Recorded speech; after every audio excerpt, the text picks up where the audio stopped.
Good start. The Blackhawks are back, and so is Frank Nazar. We've got oh God. We've got the pregame show next.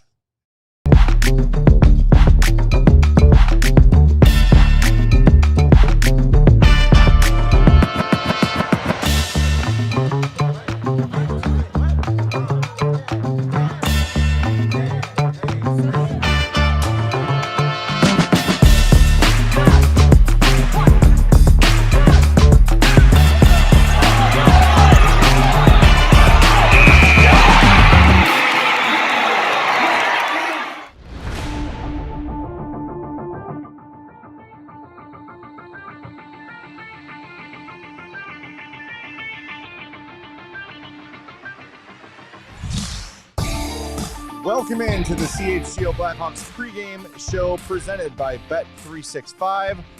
Download the Bet365 app. Use our code CHGO365 when you sign up. Whatever the moment, it's never ordinary at Bet365. I'm going to slow down because I absolutely butchered the cold open. Just so excited. Just absolutely. So excited for Frank Nazar that one. Back. Holy crap. Thanks for being with us, everybody. I'm Jay Zawaski. That's Mario Tirabassi. Chloe Thiel's here running the show and laughing at me behind the scenes appropriately. Thanks for being here. Hit the like button for us and be sure to subscribe to our YouTube page. If you've missed it, the big news is Frank Nazar is back. He will play for the Blackhawks tonight. And we are so close to seeing the Blackhawks at full health. And I'm knocking on all the wood or pressed sawdust I can find to ensure all that happens. But once Teuvo Teravainen comes back, this team is back to full strength, as I like to say. Yeah, and we kind of talked about a couple of days ago about some tough roster decisions that need to be made, but that's a good position to be in. You want to be able to have all the healthy players available to make the decisions of what is your best optimal lineup. So I'm glad I don't have to make those decisions, but it's going to be fun to see this team be able to get back to health. Obviously anything can happen, but it's trending in the direction of back to full health. Knock on wood, so no one gets injured tonight. But yeah, I mean, it's great to have Frank Nazar back. Having him and Connor Bedard back makes this team feel different than it has in recent weeks. And I think one thing that I really hope to see is that group that kind of pushed things forward while both of those guys were out gets back to contributing a little bit more in that style alongside the return of Nazar and Bedard to their forms where they can kind of push some of the offense as well. Yeah, and I do think Nazar, despite his skill and despite his hands and speed and everything, he does kind of play that straight ahead style. He's capable of being elusive and weavy and east and west, but he is pretty much the kind of guy that Jeff Blashill wants. So let's hope it translates all the way through, because if we'd have any complaint about the Hawks lately, it would be that they're trying to be a little too cute. Good win against Winnipeg, but only scored one goal without the empty net. Offense has been at a premium here, so Frank Nazar could not have come back faster. We got to watch him a little bit in practice yesterday.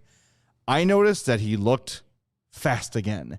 And when he came back from that lower body injury that he suffered in Calgary or against Calgary, we could all sort of tell like he doesn't look fully healed. He doesn't look fully franked, you'd like to say. Sure, yeah. He looked fast at practice. So I'm really looking to see how, with the rest, not only for his jaw, chin, whatever, he's also been able to recover that lower body injury. So should be back to full speed. Hope so. Yeah. I mean, he's been able to skate pretty consistently with the broken jaw. Like, he was able to keep that conditioning up. So hopefully it's not a step behind kind of start.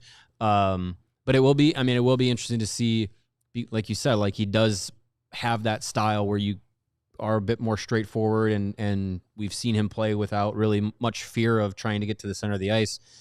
Not that the injury was because he was doing that. Puck off the face, things happen. Right.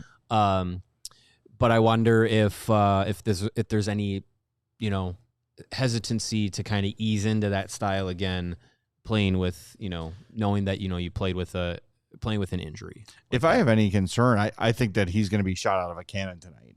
and they might need to I would love dial that. him back a I'd little love bit. That. I'd rather that. Yeah, I'd rather We're gonna that. have Kool-Aid Man Frank Nazar just blasting through walls, and because you could tell he's excited when he was asked yesterday, you feel ready? He said, I felt ready 4 weeks ago. I have been chomping at the bit. Right. Maybe chomping is not the right word since he had a mouth injury. He's been chomping for about a week. But yeah, exactly. Yeah. Well, I'm excited to see him. He spoke to the media, which was Mark Lazarus, this morning in Carolina. Let's hear what Frank Nazar had to say ahead of this one. When you got hurt, your team was on a 5-game losing streak. You were mired in the slump. Is there kind of a nice little reset here for you, almost in some ways, where you can come back and feel refreshed and maybe a little less frustrated? Yeah, I mean, it seemed like at that time you were beating yourself up a little bit. maybe a little bit, but I was able to score the game before, so I was feeling good. I thought I was playing good hockey. Then injury happens, but I think anytime you can get away and come back to the game, it's always a good reset. It'll be a nice little stretch here, then we'll have another break, and then be refreshed coming back into the game after break again. So I think it's nice to have those two little spurts of time off. What was it like watching him? And the team got hot, and then it got cold, and then it got hot again. Like it's kind of all over the place. It's like you're living like a fan. Definitely was watching every game, So that part was fun. It sucks just watching and seeing all the ups and downs go through. You want to be part of it. But I was really happy to see a lot of our success to start the year, and the guys were playing really well. So. When they're at home games, are you watching in the room or are you at home? Like how does that work? Yeah, I'm at the rink watching. So you're just sitting there with like the other guys who aren't playing that night? Yeah. What is it like when you guys are just sitting around watching a game? Are you analyzing it? Or are you kind of watching it as fans? Like what are you talking about? A little bit of both, right? So it's like we're trying to pick guys who we think is going to score, stuff like that. Who's feeling it that night? Yeah, basically, and then we see something that happens, like maybe he was supposed to go all that. Just trying to stay in it, keep our mind in the game. That's it. So how different do you think the team is now? What they learned without you and Connor for a few weeks there, and different guys play different roles. I don't know. That's a good question. The hope from the team was that the team would be better off in the long run, having learned to play without you guys. That when you guys came back, you'd be that much better as a team. Is that the hope? I don't know. I don't really have an answer. That's kind of a loaded question. I don't really have an answer. Sorry. But what did you see from them that was positive while you were gone? I thought we played our systems really well, and everyone was in it for each other, right? And that's how you're gonna win games. And guys, we went out there and we wanted it more than the other team, and I thought we did a really good job with that. So that's what I noticed. What's your go-to food for putting weight back on? Anything. That's bread? It. Yeah, anything. You guys usually can't eat bread. Now you can. No, I kind of usually just eat whatever anyway. So must be nice. Yeah. All right, there's Frank Nazar. That courtesy of the Blackhawks. And Drive Secure says, does he have a chew in his lip or what? Nope, that's the scar. The scar is on his right scar cheek. And the swelling probably. Yeah, so it does look like he has a dip lip, but he does not. We do have a little bit of breaking news here. Sure do. Jason Dickinson not on the ice for warm-ups, so we have a change in the Blackhawks lines from what we had yesterday. Connor Bedard is centering Ryan Green and Andrei Burakovsky. Nazar with Mikheyev and Bertuzzi. That was Donato and Bertuzzi, if I'm not mistaken. Yeah, I think so. And then now it's Moore, Lardis, Donato, Foligno, Slaggert, and Doc. Doc was scratched. Slaggert had been playing. Slaggert was with Moore and Lardis. Yes. And it was Foligno, Dickinson, Mikheyev was the original. That's lineup. right. So some changes up front with Dickinson out. Vlasic and Crevier, Kaiser, Levshov, Grizzly, Murphy, Spencer Knight gets a start. This is interesting because Jason Dickinson fully participated in practice yesterday. He's on the trip. He was on the trip. He was available after practice yesterday. I saw him talking to a few reporters. Yeah. So maybe the stomach thing is still going around. I don't want to jump the gun, but his name has been out there in trade rumors, and there has been some conversation about him, definitely, and maybe it happening before the Olympic break, which is February 4th. So we got to wait and see. We do have video from Jeff Blashill, which we're going to get to after the break, but this was this morning, so I know for a fact this is not addressed in his pregame conference. So very interesting. As everyone is saying in the chat, trade. I have no idea. We're learning this as you guys are. But yeah, I mean, it would be surprising just because if it's not, you know, trade related. If it is like an injury or anything, it wasn't anything. Nothing was apparent yesterday. He was on he clearly went on the trip. I think he was in the video of the team taking the walk on the tarmac up to the plane. And Jeff Blashill didn't bring up anything about Dickinson not being available. So, and there was nothing brought up after the morning skate about him not being out there or anything like that. No. It just seemed very status quo this morning. Yeah. So you know, there wouldn't have been any, you know, Dickinson's out, so they needed an emergency call up because they got extra forwards already. Yeah, it's interesting. I mean, his name has been out there for, you know, teams are showing interest. I would say he's probably the top trade target of the Blackhawks. Mm-hmm. Him and Connor Murphy. And I think recently some talk I don't know if, you know, between teams talk has picked up, but definitely I know a lot of online chatter has picked up of teams and what they're looking for as you get to the roster freeze for the Olympics. And there are teams that need help down the middle. There always are, but definitely contenders and teams that want to push for the playoffs have some holes to fill for depth centers, third line, second line centers. Like those guys or those teams need players like that. And Jason Dickinson is a player like that. So I don't know. Maybe something materialized. Frank Nazar mentioned potentially a second-round pick and a prospect of some sorts could be the value for Jason Dickinson on the market. Who knows? Who knows what it's about? Until we get any official word, it's definitely an up-in-the-air type of situation. Yeah, here. we're definitely keeping our eye on the old social medias. I sent out a text to a couple people. But I will say the sources since Kyle Davidson's taken over have been very quiet. They keep things very, very close to the vest, unless they're giving it to Frank Nazar. Yes. Yeah. So, wow, this is interesting. And I'm looking at these lines here again. I was looking forward to seeing Slaggert with Moore and Lardis. Because Slaggert's been playing well lately. And we've talked a lot about him. Is he going to be part of things when this thing gets really, really good? We don't know. But to see him with a more offensively minded line was pretty exciting to me. And look, we still might see it at some point during this game. Lines can always change. Yeah, but I was looking forward to seeing that. But Colton Dach, once again, finds himself back in the lineup. And by the way, did we just do this because we were talking about the team getting healthy? Is this our fault? We knocked on all the wood. Yeah, I think it's definitely our fault. And someone in the chat said it was Curtis Bloomquist said 8 minutes ago, Jay Dick just got injured because you said that. Guys, jinxes aren't real, so I don't know.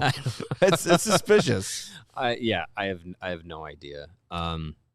It's very interesting. But yeah, I think look, we talk about like why these guys are going to get moved, Dickinson and Murphy specifically, is because they're on expiring contracts. They're guys that kind of, I mean, in all honesty, have kind of served their purpose through this process. And they deserve to have opportunities to go and play on contending teams that have legitimate playoff aspirations and pushes on the horizon. So, you want roster spots open for some of these young guys to come in and have more opportunity, whether it's Landon Slaggert, whether it's Colton Dach, whether it's keeping Nick Lardis around, getting Sam Renzel or Kevin Korchinski up here for an opportunity. Like that's what these moves are going to bring this Blackhawks group is opportunity for young players and guys that figure to be part of the future plans, give them more of an opportunity to get into the NHL and show off what their game is at. Well, the opportunities will present themselves. They have already, and they will continue to. So let's hit the break zone. We come back. We're going to hear from Blackhawks head coach Jeff Blashill and a whole lot more before the puck drops at 6. Whatever the moment, it's never ordinary at Bet365, and right now, new customers can get $200 in bonus bets when they bet 5, win or lose. So sign up and make sure you use our offer and take advantage of Bet365's early payout offer. You're a winner if your football squadron goes up by 17 points with an instant payout on straight bets and parlay selections marked as winners. So download the app, use the code CHGO365 when you sign up. New customers will get $200 in bonus bets when they bet $5, win or lose. So again, sign up, use that code CHGO365, deposit $10, place a bet for $5 to get $200 in bonus bets, win or lose. And you can use those bonus bets on spreads, totals, player props, futures, and more. Whatever the moment, it's never ordinary at Bet365. Must be 21 plus. If you or someone you know has a gambling problem, crisis counseling and referral services can be accessed by calling 1-800-GAMBLER. Offer is in-app only. What if you could get reliable and intelligent Wi-Fi and keep it at the same price for 5 years? I like it. That is the Xfinity 5-year price guarantee. Imagine Wi-Fi that makes everything in your home work together. It can find and fix problems before you even notice them. It's like super intelligent Wi-Fi with a sixth sense. And it lets you stream the game even when the whole family is online. All of your devices working in perfect harmony for 5 whole years. And the best part, there's no annual contracts, no hidden fees, and it comes with Xfinity's best equipment already included. A lot can change in 5 years. Championships are won, records are broken. Dreams grow bigger, but your Wi-Fi, it should stay reliable and at the same price. Lock in your price and unlock the possibilities with Xfinity. Learn more at Xfinity.com. Xfinity, imagine that. Select plans only. Restrictions do apply. And just like that, we have an answer. Jason Dickinson out with an illness tonight.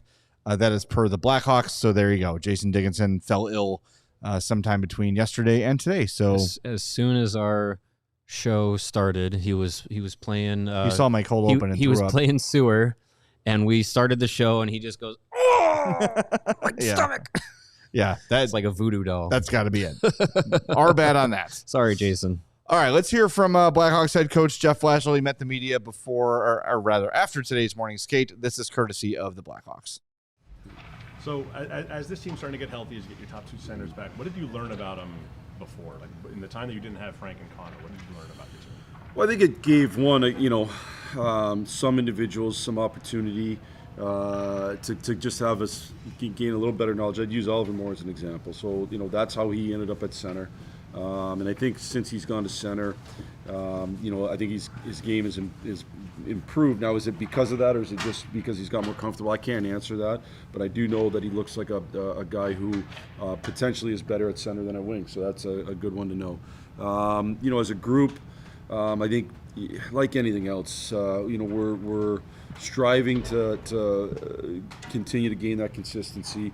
I think certainly they're as committed as they were before those guys got hurt, in the sense of they want to do the things it takes to win. And I think we've probably learned we have to be a little more efficient in our game, and certainly make sure we do a better job defending. And I actually have one point reference Carolina, because Carolina plays a pretty simple game, but they've obviously had a lot of success with it.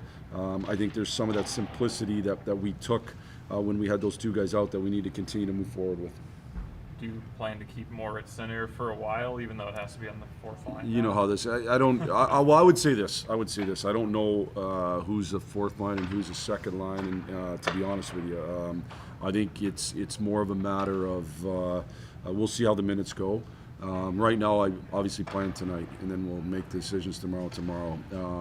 If I can, I'd like to have those 4 guys at center. So to do that, you have to balance your lines out. So I think, my goal is to create 4 lines that can play against anybody. And we're going to come into a building here tonight. We don't get the matches, and it's hard. We're going to play a team in the back-to-back tomorrow who move their best player around a lot, so it's hard to match. So for me, it's more we're going to play 3 and 4. We're going to play 6 and 9. I want 4 lines that can go out, and so the minutes might be a little more equal than they were, prior.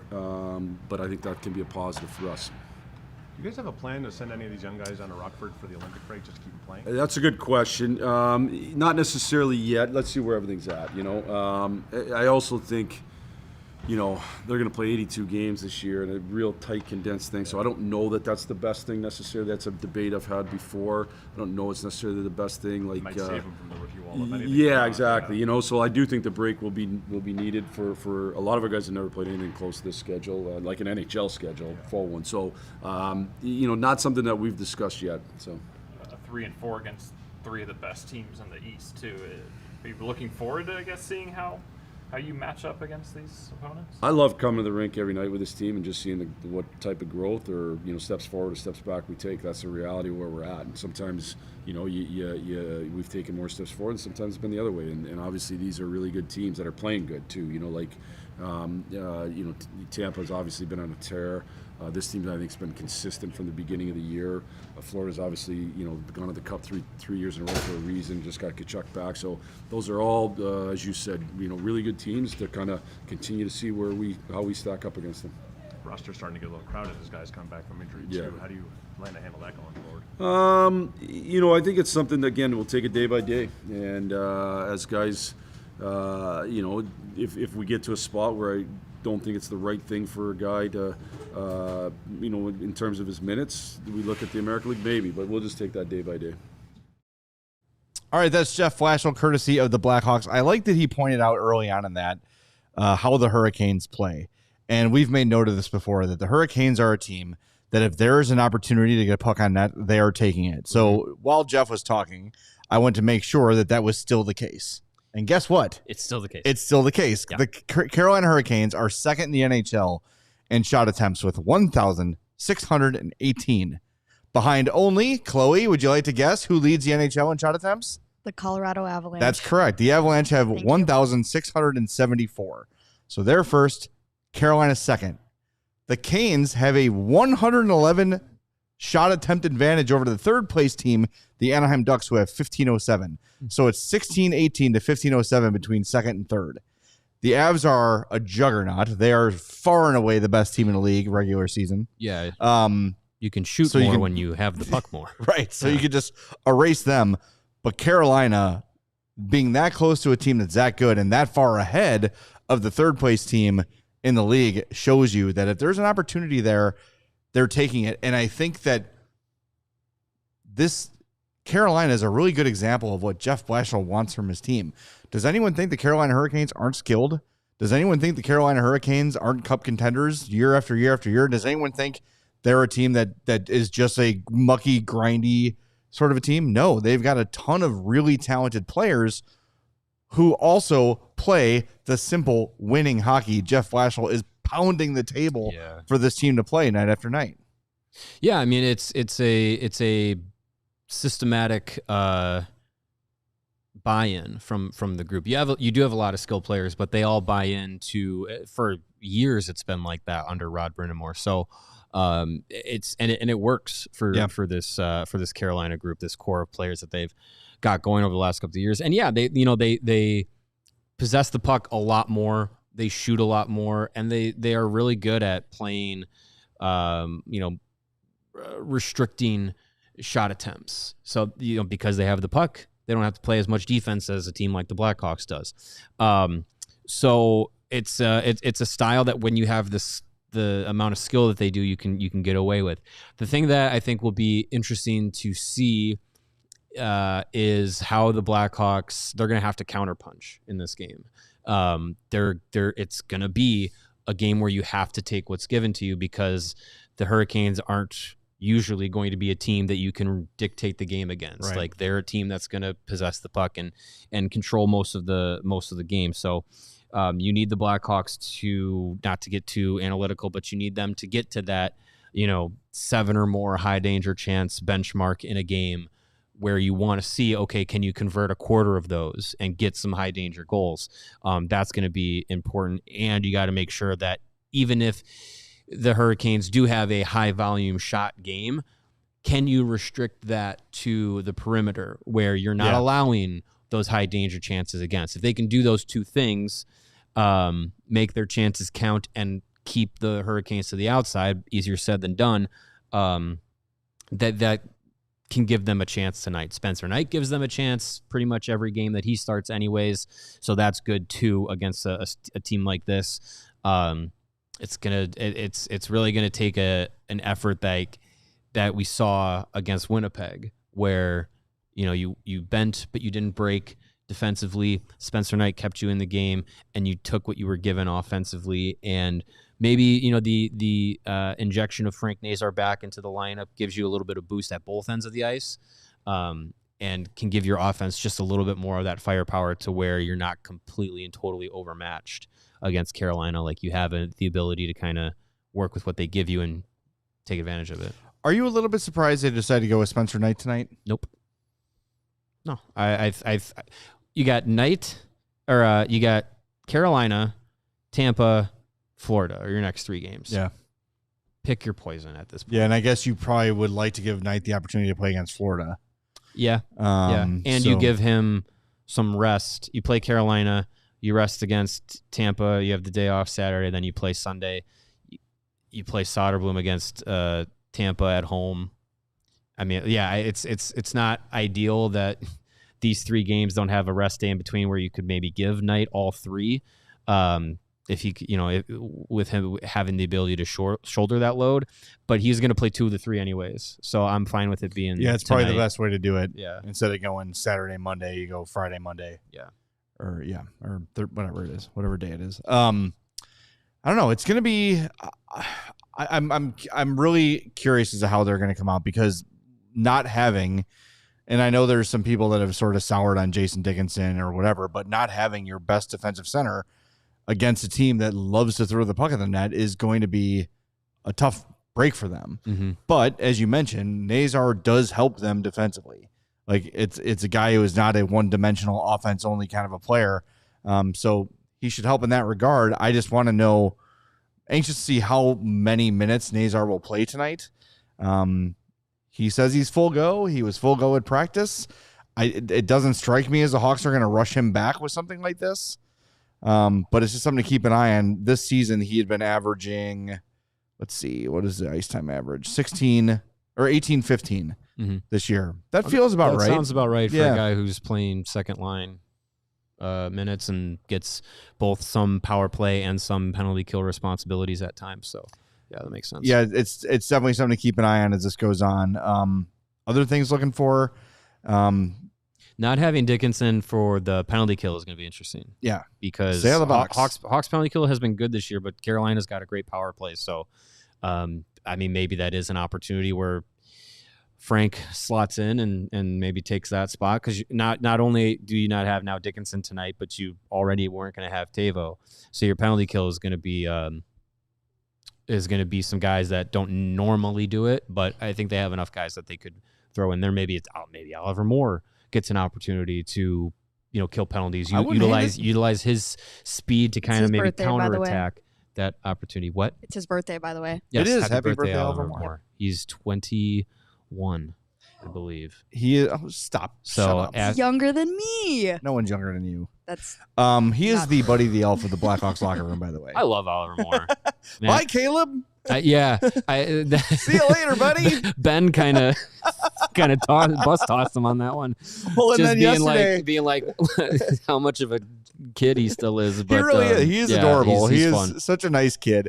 And I like talking to him. I talked to him about the Boisvert fight, and he's just such a hockey kid. Because it was him and Nick Lardis, and I was like, "Did you guys see that fight with Boisvert?" And they're like, yeah, we watched it. We thought it was great or something. And they both were like, yeah, it was a pretty good jam. So I got a little suspy out of it. I was just like, oh my God, like, you're so hockey, bro. I don't know what you're saying. But it's so, I picked it up. I was like, jam, fight, suspy, suspension. Got it. Yeah. Things that are abbreviated that don't need to be. I picked it up. But yeah, those two guys are right next to each other in the, I think it's the practice locker, the practice locker room. So it's fun, but I like Oliver Moore. I think a lot of people are going to follow. Yesterday he was talking to Scott Powers as we were being kind of shooed out of the locker room. We said they had to get on the flight, and we're walking out, and he goes, "All right, Scott, see you later. Good talking to you, man." Like, he's just he's so earnest. He's great. He's awesome. He is the Buddy the Elf of the Blackhawks, and I'll take it. So let's hope he has a good game, and the rest of his teammates have a good game. and we're covering a win. Noodle Man is laying right there. He is ready to go. Ready to go. Let's hope we get to activate him on the post game tonight. So we're going to wrap things up. Thank you to Chloe. You can try to get a shot of Noodle Man. All right, let's see. The TV's going to get in the way. TV's definitely in the way. Yeah. That's not there worth he it. is. He is very sad. He's old flaccid Noodle Man. Hopefully he is not at the end of the game. Thank you, Chloe, for Noodle Man Cameron for running the show. We'll talk to you as soon as the Hawks and Hurricanes wrap up on the CHGO Blackhawks podcast. We all silly like the mayor.